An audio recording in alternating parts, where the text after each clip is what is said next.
What's up, everybody? It is your host, Rafał Matuszewski, for another edition of our Cut the Shit, Get Fit podcast, vlog, video, YouTube show thing that I've been doing. And I'm super psyched because, one, as you can tell, I am not in my little training area. I am in our living room to appreciate all my wife's plants, as you can see in the background. And don't mind the giant ring of, like, whatever this is. It's the ring light. It's super embarrassing. So I'm going to try to, like, cover it with my body. Today, we are actually going to go over some programming. Because the biggest thing that I've seen through Instagram, Facebook, that I get in messages and comments is kind of on the lines of exercise selection, training, and a lot of times when I get into conversations with my listeners and viewers, it's all about their programming. And a lot of times people are following stuff that has been kind of outdated, or they're going back to your typical like bodybuilding split that doesn't really necessarily give you the best outcomes when it comes to training. And you know, if you've been following my stuff for a while, I'm more so on the functional side, and I put that in air quotes, and kind of leaning towards exercises that prevent any kind of injury that may happen. And a good example of that is a lot of times when people are pressing overhead, people tend to get sore shoulders, and you know, simply being that when you're a general population person, you most likely have some sort of job where you are sitting down for long periods of time, and your shoulder mobility, thoracic mobility is probably not the best it should be at, and now you are placing strength over dysfunction, and lo and behold, we have injury. So that being said, I'm going to literally demonstrate how I program. And I'm thinking of kind of creating almost like this linear path of progression. And I can show you how I can take the most simplest program for a beginner that focuses on the foundations, and how I can kind of stack on top of the skill set that someone would develop following that phase for, say, 4 to 6 weeks. And then any person that I see, no matter where their level's at, I can scale it up or down really, really quickly. And I think this is going to help many people out there when it comes to figuring out a program that's going to keep them healthy and more days in the gym. And that means more successful outcomes when it comes to your weight loss goals, fat loss goals, strength, whatever it is. So we're going to get started. So let's assume that I have somebody brand new. I've taken them through an assessment, and there's nothing like, holy shit, your knee is really messed up and there's stuff that we need you to go figure out with a therapist. Let's just say you're a typical person that has some aches and pains, that is the typical person that sits at a desk all day. And when I took you through an assessment, there's going to be certain things that I'm going to attack, most likely shoulder mobility, T-spine mobility, and hip mobility for this program. So how I like to structure my workouts, I was trying to put my cap on and I could not do it. I follow the same kind of, man, I really hate this ring thing here. This is terrible. Yeah, it's just like it's reflecting. Change the angle of the thing. What do you mean the angle? Like, angle the thing differently. Oh, I see what you mean. That.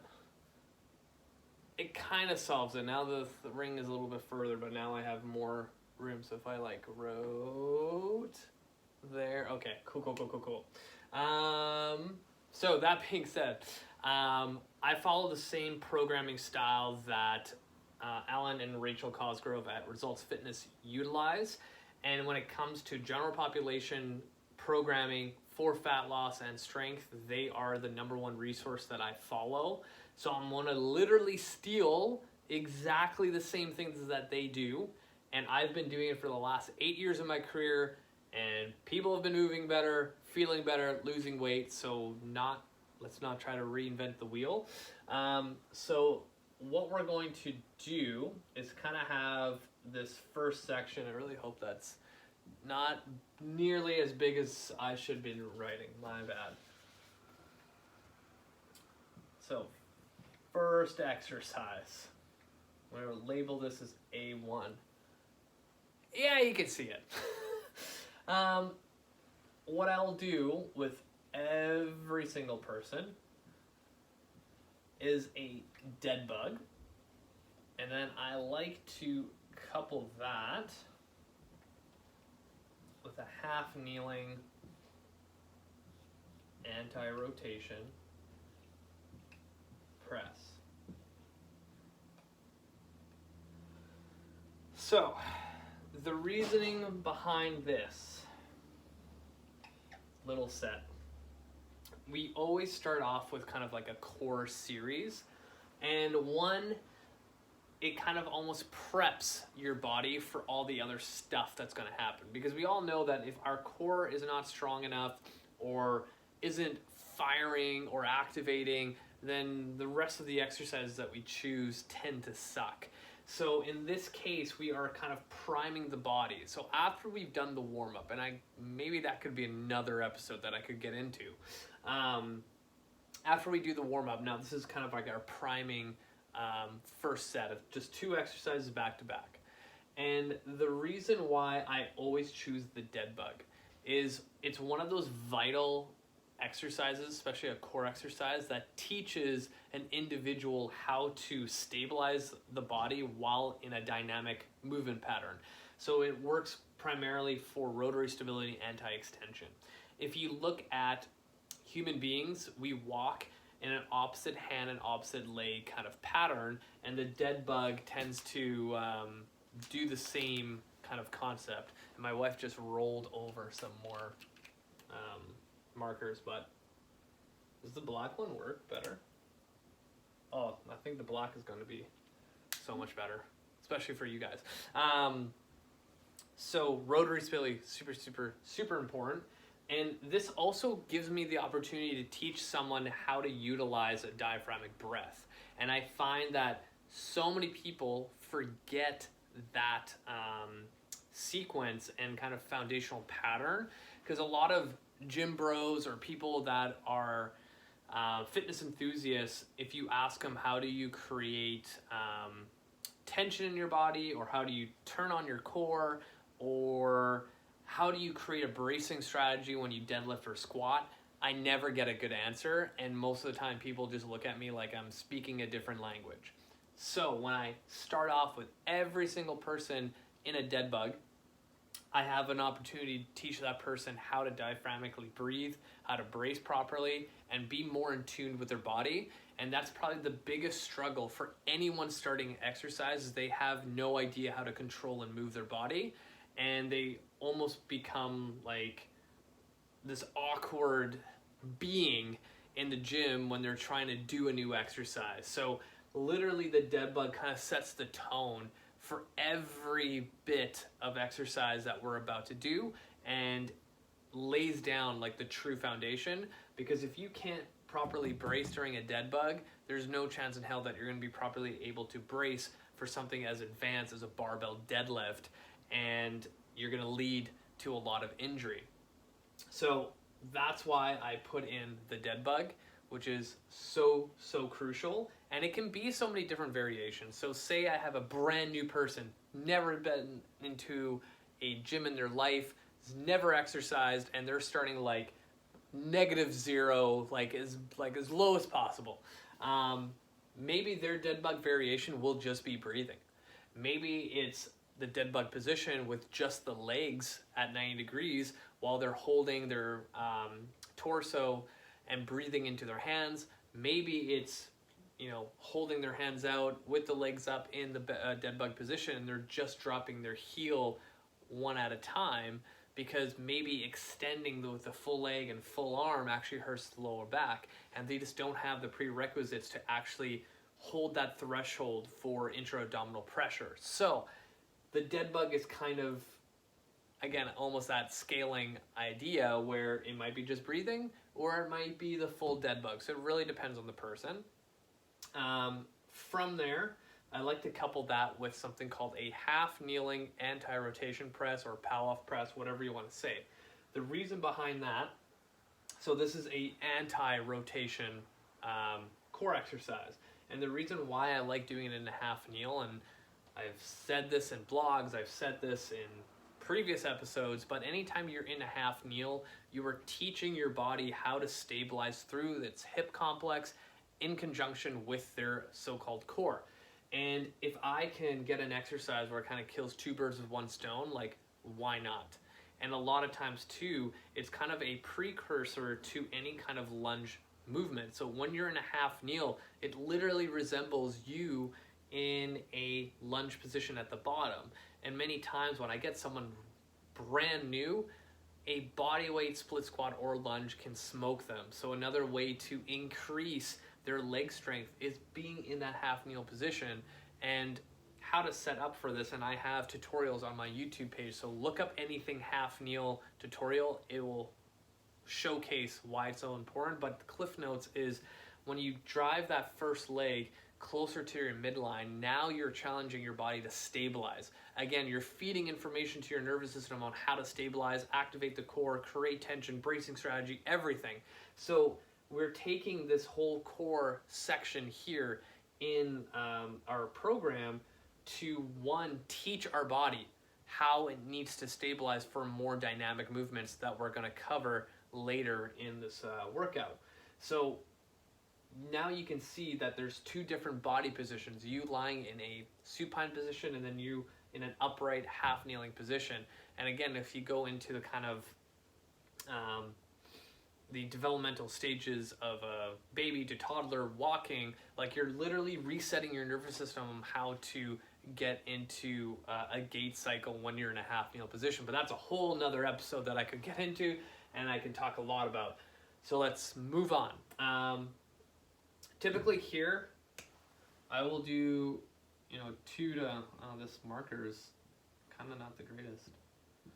2 to 3 sets. Hopefully you can see that. That's like just terrible. Don't worry about it. It says 2 to 3 sets. Again, you can go 8 to 10 reps or so.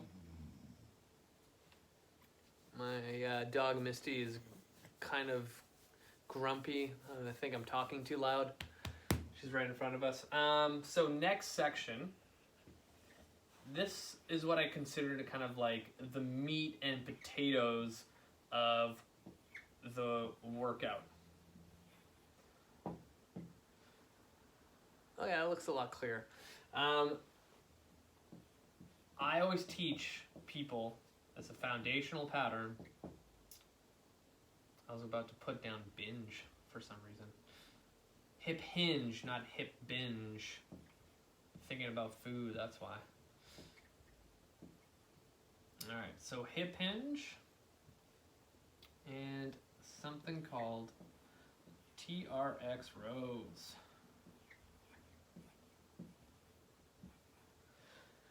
So in this section is usually the priority of the workout for me in my mind. And I'm going to star this. Every single person, I need to teach them how to hip hinge, aka how to deadlift. So the biggest thing, and this is so apparent in the clinic setting, is anytime I get a low back pain patient, every single person I've seen have yet to discover this, and maybe someone else in the industry who works in a clinic setting can prove me wrong, but every single low back patient has no idea how to push their hips back into a deadlift position. It just does not compute with how their body moves, and they tend to fall into that typical overly like flexion pattern. And you can do a small mini assessment. If you just ask someone to touch their toes with their knees locked out, you'll find very quickly if someone's always using their lumbar spine to reach down for things when they just bend at their spine and they don't push their hips back, whereas a typical toe touch to pass that assessment, you'll see people push their hips back as they reach down to their toes. And usually those are the people who have better body awareness and have maybe played a sport or whatever it is. But that being said, all low back people who've had pain, they need to learn how to hip hinge. And even people that are athletic who go through like a low back flare up, it almost changes the whole kind of mechanism and sequence of how they're actually going to reach down for something. So learning the hip hinge is so vital for so many other things moving up. So how I teach the hip hinge, I've been using a dowel quite a bit, and I'm not talking about the one where you have it on your low back, your shoulder blades, and your head, and you're kind of doing that bowing thing.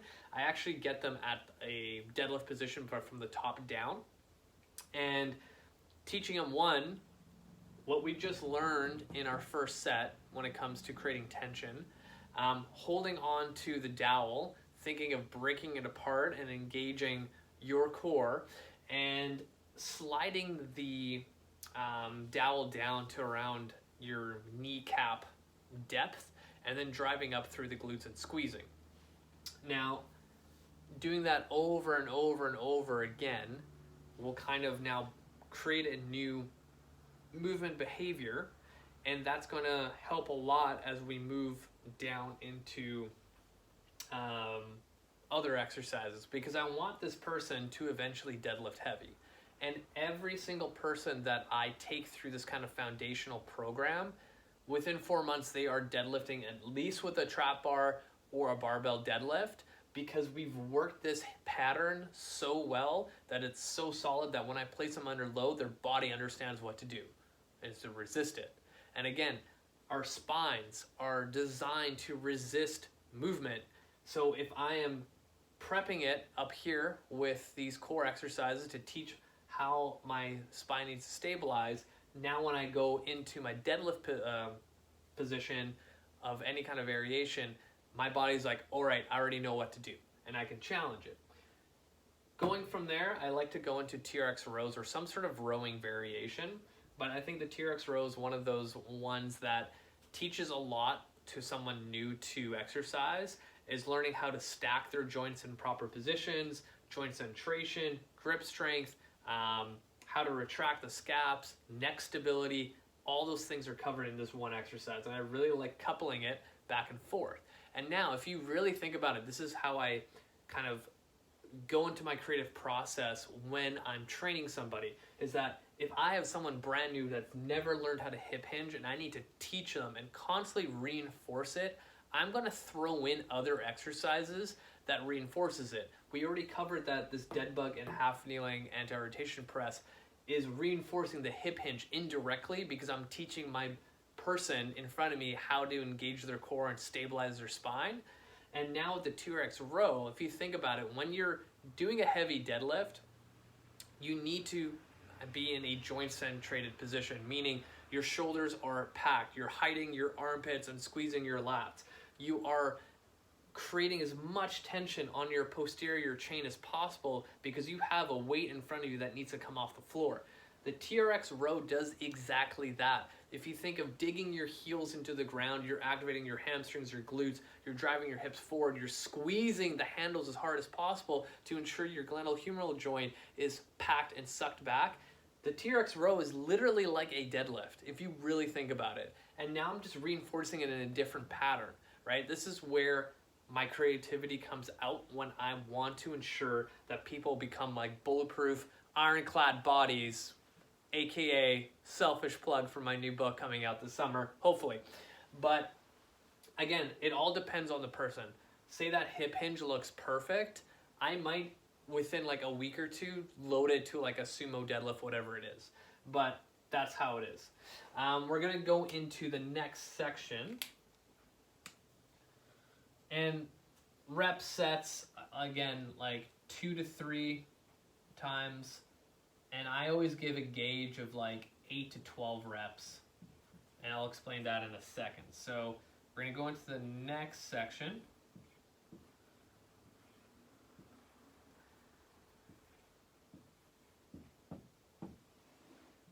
first exercise is a single arm dumbbell, if I can spell properly, floor press.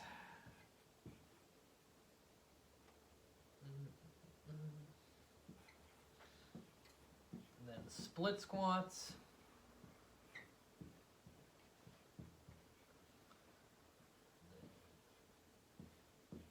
Rope, face, pull. Wow, I can't spell.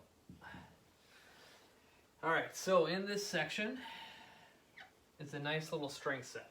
And I'll explain why I chose these exercises. And I'm going to bring this down a little bit so you can see at the bottom. That's not going down. Now it's going down. Perfect. And I can't write straight, obviously, either. The first one, if I know that this individual is someone that's sitting in their desk, taking them onto a bench where they probably don't have enough thoracic extension to lay down somewhat in a neutral position, it's going to crank on their lumbar spine. And guaranteed, you probably have had a scenario where you've laid down on the bench and you're, oh hi miss, what are you doing? Where the low back just doesn't feel the greatest, and sometimes you have to move your feet in different positions, or maybe put your feet on the bench, and now you're, Misty, what, did you have something to say? Now your lumbar spine is not feeling the greatest, so I always go into a floor press. The second thing is that, oh, and I forgot to write with glute bridge. Ugh, come on. The second reason, doing a floor press. Most people who are sitting, oh hi. All right, so we're gonna do it this way. Most people that are sitting in a desk all day, they probably don't have good shoulder mobility. So if I had someone with those rounded shoulders like I've been always talking about in my podcast, and now I place them on a bench where I have to take a dumbbell and come down, this shoulder is going to start popping forward, and a lot of people get anterior shoulder pain. So if I can prevent that from happening as much as possible while strengthening up all that musculature involved with any kind of shoulder and chest movement, then it's like I'm thinking way ahead already. So the nice thing with floor presses is that you physically have the floor stopping you from going beyond your controlled range of motion or any kind of positions that may make the shoulder be put in a more vulnerable position. So now that I'm going just to 90, I now know that every single rep I'm controlled. I don't have to worry about any kind of aches or pains or twinges or flare-ups or whatever it is. So we have that going for us. Now the other thing that I added and wrote terribly is a glute bridge. So I want people to be in a glute bridge for an extended period of time to, again, reinforce the deadlift position. Everyone's posterior chain is so weak in the general population that a lot of times when it comes to glute bridges or any kind of like exercise that involves glutes, hamstrings, or things like that, things don't fire the way they should, and a lot of people, whoa, geez, miss, you scared me. Well, you can hear something outside, can't you? A lot of people tend to feel things in their low back, and hamstrings and glutes kind of get the worst of it. So that being said, if I can reinforce that posterior through the hip hinge, the glute bridge, the TRX rows, I'm just throwing more fuel to the fire that's going to make this person successful and strong. So that's why I do a single arm dumbbell floor press with a glute bridge and this last section of the workout. The next thing that we're going to do is split squats. And again, it can be body weight, dumbbell, goblet, whatever you want to do. But again, split squats for a brand new person, I'm not adding a lunge in there just yet. They have not earned the right or prerequisite to add locomotion there. Not yet. We want to build a good foundational base. So why not get the person really strong in a split squat position? And it leaves a little room for error because, again, with a lunge, there's so many more variables to it. You're adding a little bit more balance to it. You're adding the variance of where the back foot is going to go. And a lot of times, people don't even have the ankle mobility or the big toe mobility that's required to get into a lunge position.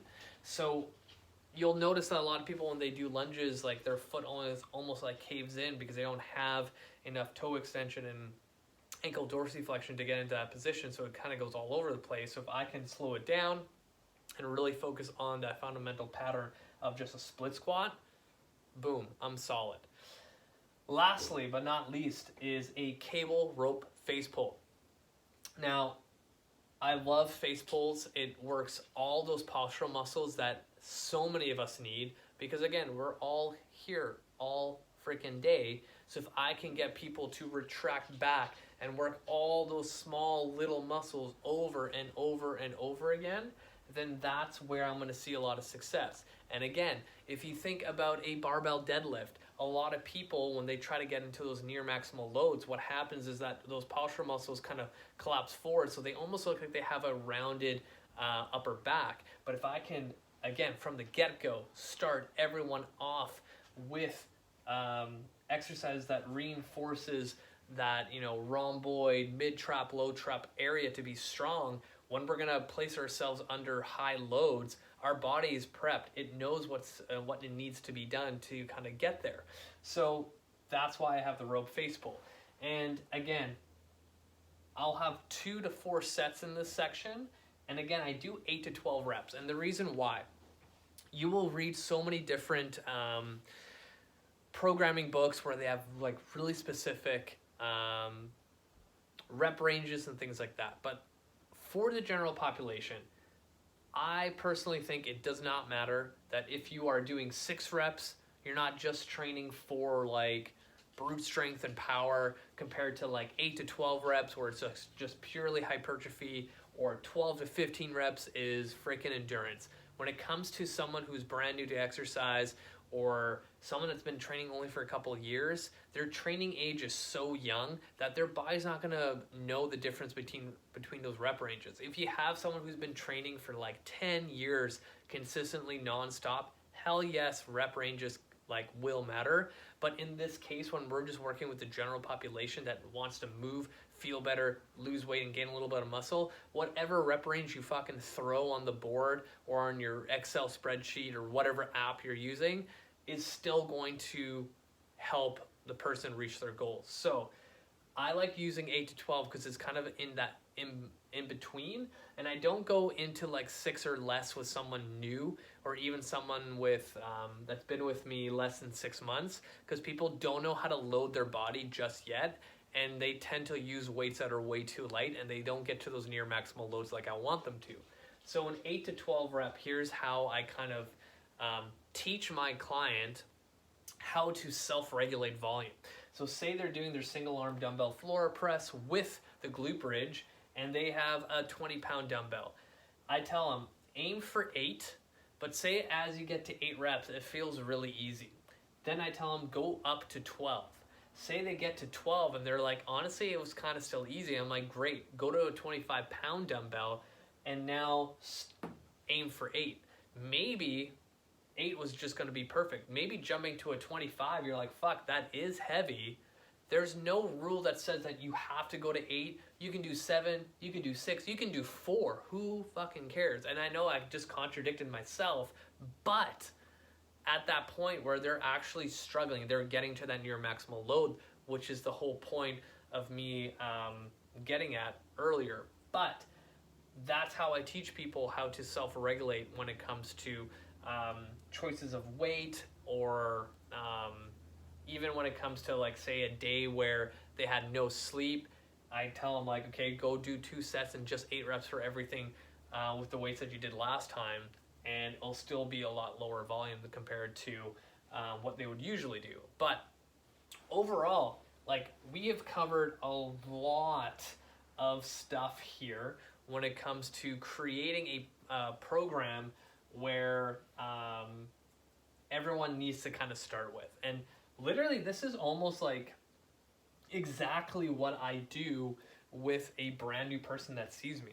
And I've been doing similarly this exact layout for the last 6-7 years, and people have been getting strong, they're moving better, feeling better, and things like that. And then we progress them along these lines of exercise I've chosen. And I did not think this was going to take this long, so I think I'm going to do a part 2 of it, because I did promise to show you how to scale it up for someone who is a little bit more advanced, or say someone did this for 4 to 6 weeks and they're ready to progress. So I'm going to leave that for a part 2. I'm super pumped how much detail we got into today, and like I feel like I need to drink like a liter of water because my mouth is so dry because I feel like I've been talking nonstop. But that is a basic foundational workout A program, and then next week I'll show you the part 2 to it. That is it for me. Thank you for listening. You guys are always so amazing for supporting me. Hit the show notes, add me on Facebook, add me on Instagram. If you have not subscribed to my YouTube channel, hit the link in the show notes and put yourself on my lovely subscriber list, because I'm almost at 300. And again, thank you for supporting me. You guys are amazing. Give me a 5-star review on any platform you listen in to your podcasts. And that's it for me. Until next time, you guys.